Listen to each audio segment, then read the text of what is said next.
இன பாகுபாட்டின் உச்சக்கட்ட கொடுமை நடந்தேறிய அவலமான நாள். மனிதாபிமானம் மண்ணில் புதையுண்ட ஒரு கரிய நாள். தேசத்தின் மண்ணே வழிகளை சுமந்த நாள். இரத்தத்தின் ஈரத்தில் முள்ளிவாய்க்கால் நனைந்த நாள். தமிழ் தாயின் மண்ணின் விடியலுக்காய் கருகி போனது உயிருடன் எண்ணற்ற தாய்மாரின் பிரசவத்தின் வேதனை. பிரசவித்த வேதனை தோற்றே போனது.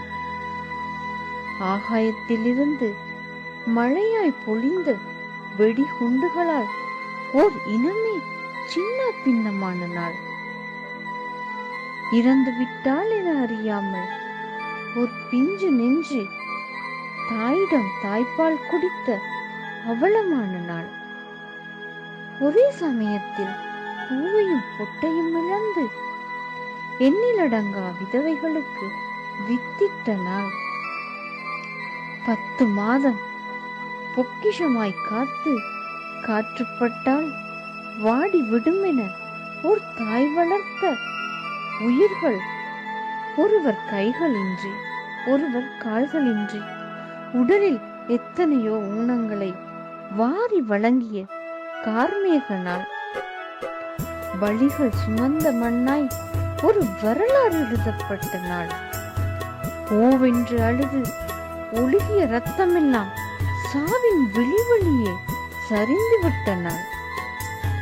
மே 18 என்பது தமிழீழ வரலாற்றில் ஒரு இரத்த சரித்திரம் எழுதப்பட்ட நாள். நினைவு கூறுவோம். அன்று சாகடிக்கப்பட்ட அந்த உயிர்கள் மீண்டும் சுதந்திரம் பெற்று தமிழ் மணம் வீசும் முள்ளிவாய்க்காலில் மறுபிறவி எடுக்க நினைவு கூறுவோம். அன்று சாகடிக்கப்பட்ட அந்த உயிர்கள் மீண்டும் சுதந்திரம் பெற்று தமிழ் மணம் வீசும் முள்ளிவாய்க்காலில் மறுபிறவி எடுக்க சற்றே சிந்திப்போம். நன்றி, வணக்கம்.